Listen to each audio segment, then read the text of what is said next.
Eu sou a Laia, sou acupunturista, doula e tenho mestrado em filosofia e quero falar um pouco para vocês hoje sobre a origem da acupuntura. Não se pode falar de acupuntura sem falar de taoísmo, sem falar dos fundamentos filosóficos que embasam toda a teoria que leva a uma prática extremamente profunda que age de forma integral em todo o corpo, mente e emoções de uma pessoa.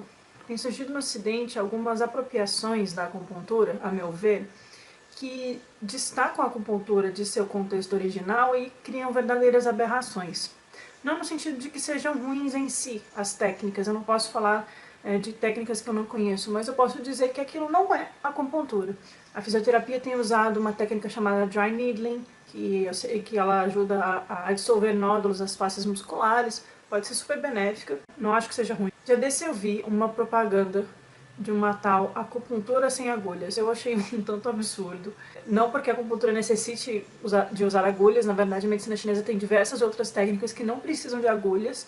A acupuntura é só uma das técnicas que é a mais usada, mas existem outras, como a ventosa, a auriculoterapia, a moxa-bustão, o gua sha, a massagem tuiná, a fitoterapia, a dietoterapia. Enfim, essa era uma técnica moderna, inventada recentemente, que você, supostamente, através do poder da sugestão verbal, você cria um estado de sugestão na pessoa tocando certos pontos e isso vai livrar ela de todos os traumas e problemas. Eu acho um pouco too much isso, mas porque eu vim gravar esse vídeo, porque muita coisa tem surgido usando o nome de acupuntura e não é acupuntura. Inclusive dentro da tal acupuntura médica ocidental. Muitos cursos de acupuntura direcionado para médicos, isso é, só quem tem CRM pode fazer, eles, eles separam a acupuntura da medicina chinesa tradicional. O que é bizarro, porque é como se você tirasse a base original de toda a teoria que originou a prática, né?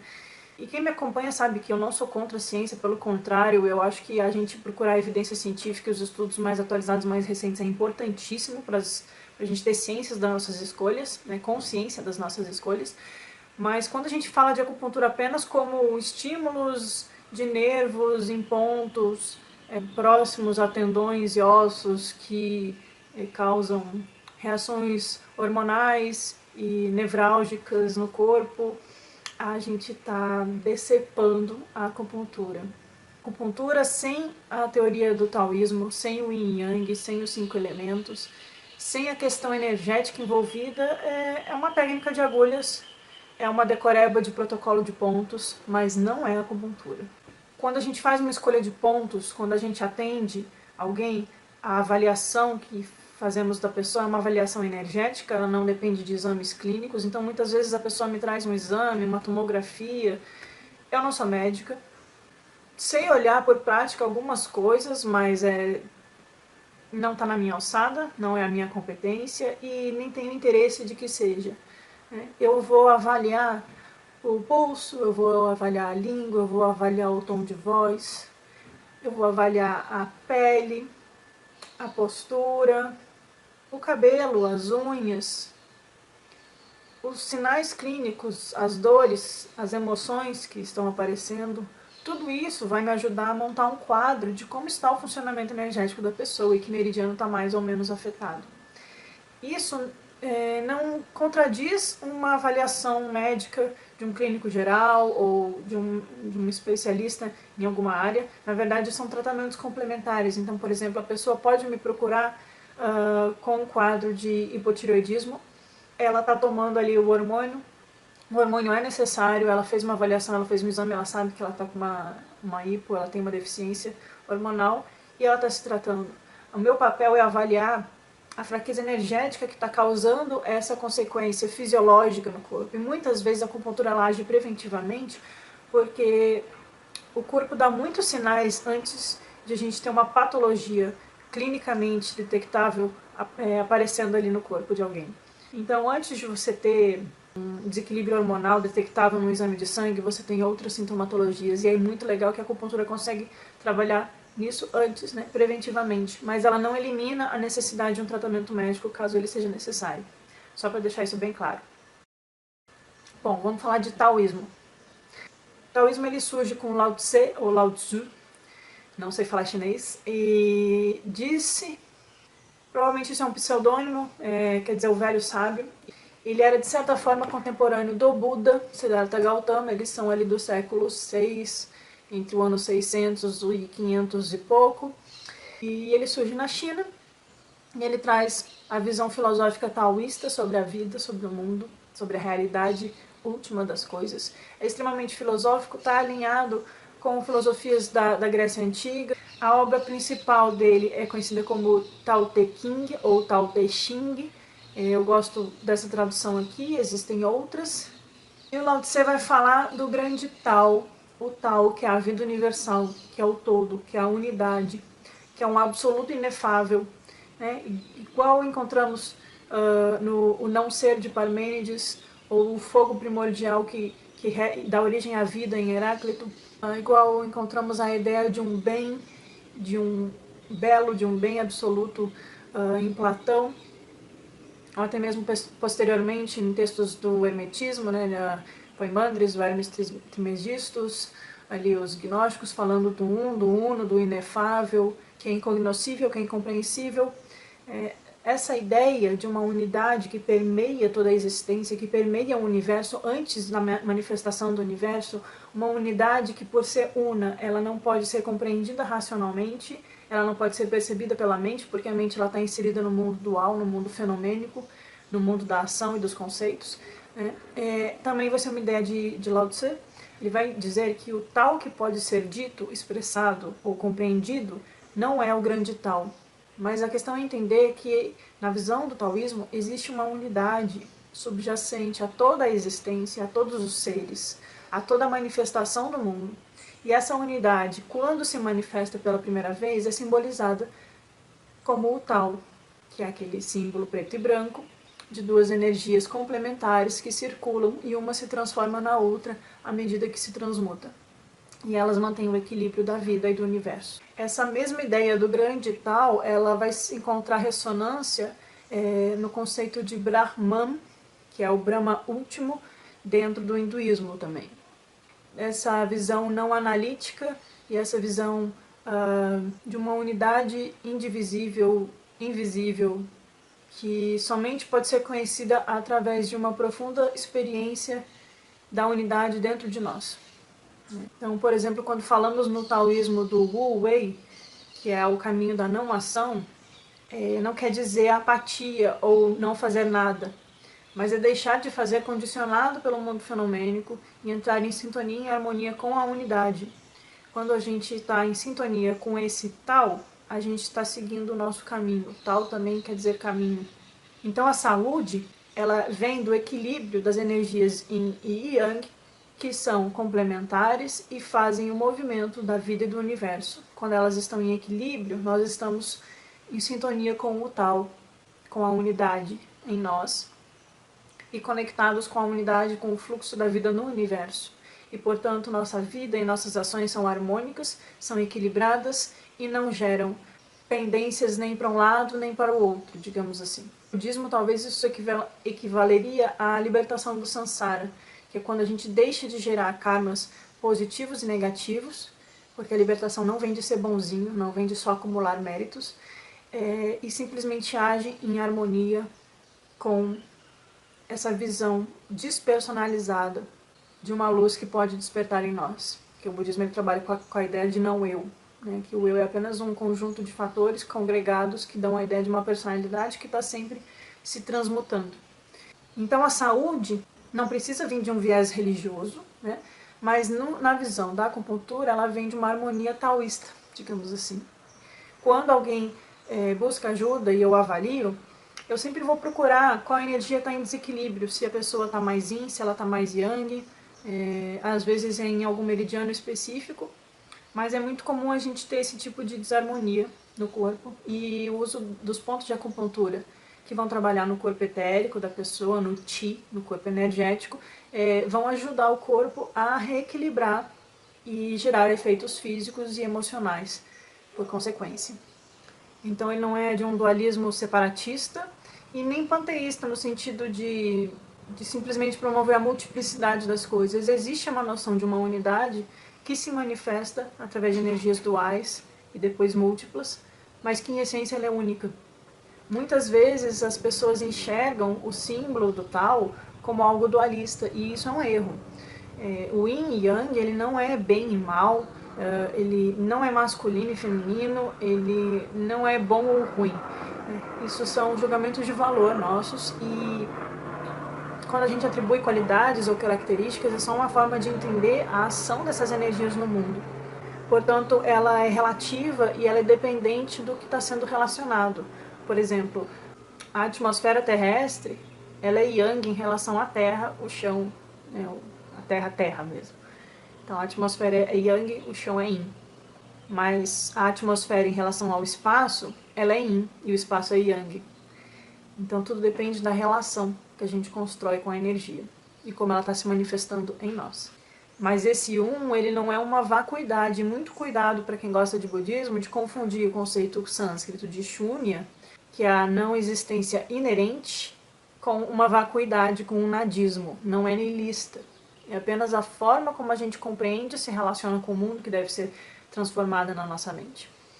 Logo depois, o Lao Tse vai trabalhar com a ideia de antíteses, que, por exemplo, nós só podemos conhecer o belo quando a gente tem noção do que é o feio, né? Ou só podemos ter noção do bem quando conhecemos o mal. Também faz parte dessa experiência humana de aprender a discernir as coisas, né? O Tao, para Lao Tse, ele é a fonte do profundo silêncio e é uma fonte que nunca se esgota e é a origem de todas as plenitudes do mundo.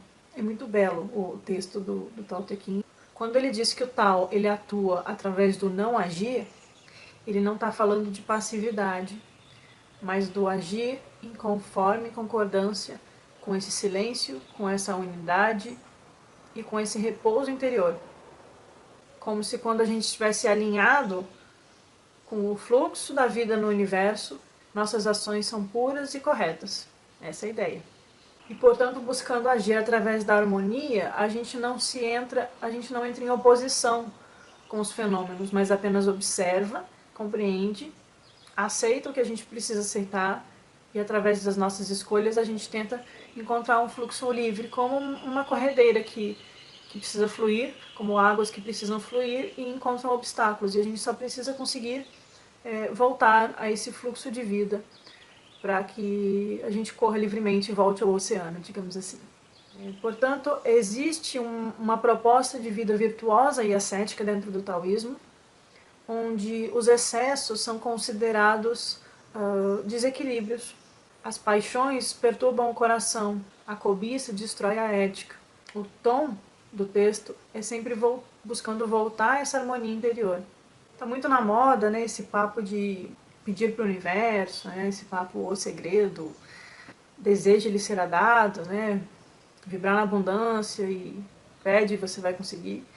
E o taoísmo ele não enxerga assim, não. O cumprimento da ordem do universo, digamos assim, ele se dá através do silêncio e não de um desejo. Quando a gente deseja, a gente está desejando algo a partir do nosso ego, da nossa personalidade, da nossa visão, muitas vezes errônea e contaminada por conceitos distorcidos da realidade da vida. Então a gente está agindo a partir de nossos desejos, de nossa cobiça, de nossos vícios, e portanto essa ação nunca vai ser uma ação que está livre com o fluxo do Tao. O universo te retorna em harmonia quando você silencia, quando você se coloca dentro do fluxo do universo e com humildade você procura aprender com a vida, aceitar também, mas agir de forma ética e nunca simplesmente através de eu quero, eu desejo, eu mereço, eu preciso, porque isso é uma distorção de conceito, é uma visão errônea. No budismo a gente chamaria isso de um klesha, é uma ignorância. Eu procuro levar na vida essa ideia de que, às vezes, quando as coisas não estão fluindo muito bem, é como se elas não estivessem de acordo com as nossas verdades mais internas, com esse fluxo de vida. E talvez se não está fluindo, se está encontrando muita resistência, não seja por ali o caminho. Então, ter uma atitude não passiva e indolente, mas assim, de saber observar a vida e aceitar os movimentos dela, sem brigar com esses movimentos, traz mais felicidade. Muitas vezes a gente quer muito uma coisa e a gente tenta de tudo, se esforça, vai atrás, faz contatos, estuda, tenta passar numa prova, ou procura uma entrevista, investe e simplesmente não funciona. Parece que tem bloqueios. Aí é o caso de você fazer terapia e procurar se existem crenças limitantes te atrapalhando, se você está se auto-sabotando, ou se simplesmente você está colocando uma energia justa em tudo aquilo, mas não é o caminho. Não é o caminho que a vida te abriu. O taoísmo ele não trabalha com a ideia de destino, no sentido assim, você foi predestinado a isso, como se o livre-arbítrio não existisse, né? A gente realmente está construindo a nossa vida. Mas existe um fluxo de vida que reverbera para o futuro, como quando você joga uma pedra no lago e essa pedra cria ondas. Muitas vezes você só está olhando a pedra, mas você não está observando para onde essas ondas estão indo. Talvez você até consiga reverter o movimento delas fazendo uma ação oposta, mas algo é gerado para o futuro. É a ideia do karma, né? Você gera algo que retorna. Não como uma punição ou como um presente, mas simplesmente a vida tentando voltar ao seu equilíbrio. É um pouco dentro dessa visão que o taoísmo vai trabalhar com o livro das mutações, que é o I Ching. E é por isso que o I Ching muitas vezes ele é usado como oráculo, no sentido de prever o futuro ou conseguir respostas, mas as respostas que ele te dá são simplesmente as respostas daquilo que está no seu interior, daquilo que você mesmo gerou. Essa tradução é a que eu mais gosto, é a do Richard Wilhelm, e ela tem um prefácio escrito pelo Jung. O Jung estudou muito essas questões do inconsciente coletivo, de como o inconsciente coletivo afeta o indivíduo e de como às vezes o indivíduo parece agir impulsivamente e criar condições em sua vida impulsionado pelo inconsciente. Às vezes a pessoa nem se dá conta do que ela está fazendo, mas ela está gerando movimentos na vida, né? E a partir desses movimentos, o livro das mutações vai tentar avaliar e entender esses movimentos que vão surgindo. E quando você consegue compreender eles, você tem uma noção do seu caminho, do seu tal. O I Ching ele trabalha muito com essas ideias do Yin e do Yang, as linhas. Eu vou mostrar aqui para vocês. São 64 hexagramas. Hexagramas são linhas. Deixa eu dar um exemplo aqui. São linhas assim. Cada linha, a linha inteira representa o Yang. Ele é forte, ele é ativo, ele é movimento. A linha quebradinha é o Yin, que ele é aberto, receptivo, criativo. E essas linhas elas vão indicar simplesmente como o universo está se comportando, né? Então o I Ching, ou I Ching, ele vai trabalhar dentro da ideia taoísta de perceber o movimento da vida e de como isso está atuando individualmente em você. E toda a linguagem dele, às vezes até um pouco difícil de ler, ele vai se basear nos elementos da natureza e no Yin e no Yang.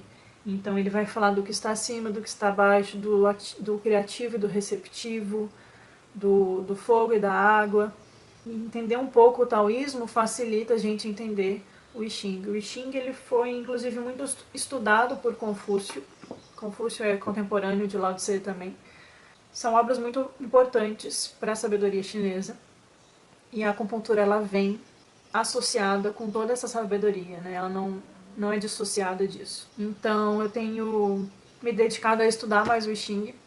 Eu sei jogar ele, tem um outro vídeo aqui no YouTube que eu explico como se faz esse jogo, que não precisa ser encarado como algo sobrenatural, não é uma resposta esotérica, não tem uma entidade te respondendo. Talvez você até possa ou queira interpretar assim, depende muito da sua crença, mas a gente pode avaliar simplesmente por uma questão psicológica, de subconsciente ou do inconsciente coletivo, entender esses movimentos da vida e através do jogo das moedas, no caso eu uso as moedas, eu acho mais simples para jogar, mas bem efetivo.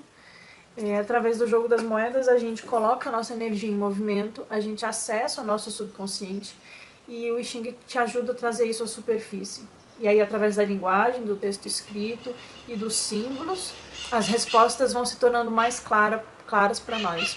Então, o I Ching ele vai trabalhar com questões que você já tem que você está cozinhando aí em banho-maria no seu interior, às vezes alguma grande dúvida que você está, e que a resposta está em você, mas o seu consciente, o seu racional não está conseguindo acessar. O Jung se aprofundou muito nessa questão através da análise dos sonhos e dos símbolos, e o I Ching é uma dessas ferramentas, né, de trazer o inconsciente para a superfície, para o consciente, porque a gente consegue, né, lidar com aquilo. Então, quando a gente joga o I Ching, geralmente são perguntas cruciais da vida, são questões que estão aqui no coração há algum tempo e que você não está conseguindo acessar uma resposta. E às vezes a resposta do I Ching vai só indicar um caminho, ou ela vai ser bem clara, do tipo faça ou não faça, vai dar certo, não vai dar certo. O I Ching ele é chamado de livro das mutações justamente porque ele trabalha com essa ideia da vida em fluxo, né? De continuidade. Como quando Heráclito diz que a gente nunca pisa no mesmo rio 2 vezes, porque as águas do rio estão fluindo. Essa ideia também é fundamental, é um dos conceitos básicos do ensinamento budista, a ideia da impermanência, e que, portanto, não faz sentido a gente se apegar às coisas, porque você nunca vai ter a mesma experiência 2 vezes, você nunca será o mesmo ao longo do tempo, né? Nós estamos em constante transformação. O I Ching ele vai trabalhar bastante com essa ideia. Ele é um livro milenar, ele é um dos livros mais importantes da humanidade, ele tem pelo menos 3.000 anos. Ele não é apenas um oráculo, ele também é estudado como uma ferramenta para entender a causalidade da vida, mas ele pode ser usado de forma oracular, justamente porque ele também se aplica ao indivíduo. Um dos motivos que Jung gostava muito dessa obra, porque ela contribui para o conceito de convergência, de sincronicidade da vida, que o Jung desenvolve tão bem. Ele diz no prefácio, por exemplo, que quando você joga um jogo do I Ching, tendo uma pergunta em mente, conectado com a energia dessa pergunta e tentando acessar ela do seu inconsciente, a resposta, dentro dos 64 hexagramas que pode sair, ela vai estar em convergência, em sincronicidade com o que você precisa compreender. Então, o I Ching é uma ferramenta fantástica de autoconhecimento, mas nem sempre ele vai te dizer o que você quer. E ele tem que ser jogado com muita seriedade, né? Eu mesma, quando jogo, eu lavo as moedas em água corrente, eu energizo as mãos, né? Quem trabalha com cura, com reiki, esse tipo de prática, a gente sabe que existe uma energia sutil que está atuando. E essa energia ela é criada também através da nossa mente, do nosso pensamento, né? A gente cria, na teosofia a gente chama de formas-pensamento, as coisas ficam no ar, digamos assim. Eu tenho muito cuidado, por exemplo, quando eu jogo para alguma pessoa, em eu não influenciar com a minha energia pessoal a resposta. Eu me conecto com a energia da pessoa e tento captar dela aquilo que está oculto, aquilo que está escondido no inconsciente e o que está ali etericamente ou astralmente em formas de pensamento, e são só respostas que estão esperando para ser acessadas. E é justamente pela resposta estar em sincronicidade com o seu momento, sua pergunta, que não se recomenda que você faça a mesma pergunta pelo menos no período de um mês, procurando outra resposta. Você tem que se contentar com a resposta que você obteve, porque foi aquele momento, aquilo que precisou surgir para entrar no seu consciente. A linguagem dele é engraçada porque às vezes ele é muito claro e às vezes é muito obscura, né? Porque parte dessa linguagem chinesa de interpretar o mundo. Mas às vezes a gente faz perguntas que a resposta é surpreendente. Por exemplo, você está com um problema com algum parente, alguém da sua família, e você não sabe como resolver, e você tem uma questão ali, e aí a resposta sai falando sobre pessoas que moram numa mesma casa e se é favorável ou não fazer alguma coisa a respeito. Às vezes você pergunta se... Porque as perguntas são sempre com resposta sim ou não, tá? Às vezes você pergunta se é adequado que você faça uma viagem porque você vai investir em uma passagem de avião, sei lá, internacional, você vai para um lugar e se inscrever em algum curso, e se é bom fazer essa viagem. E aí o I Ching vai responder: não é favorável atravessar a grande água, não faça essa empreitada. Então, às vezes ele é bem claro, às vezes não. Mas é sempre uma ferramenta fantástica de autoconhecimento.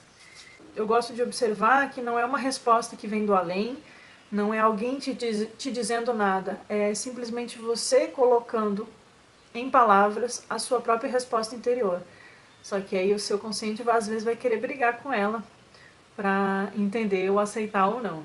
E aí, mas as moedas estão jogadas, o movimento está feito e a onda da vida está fluindo.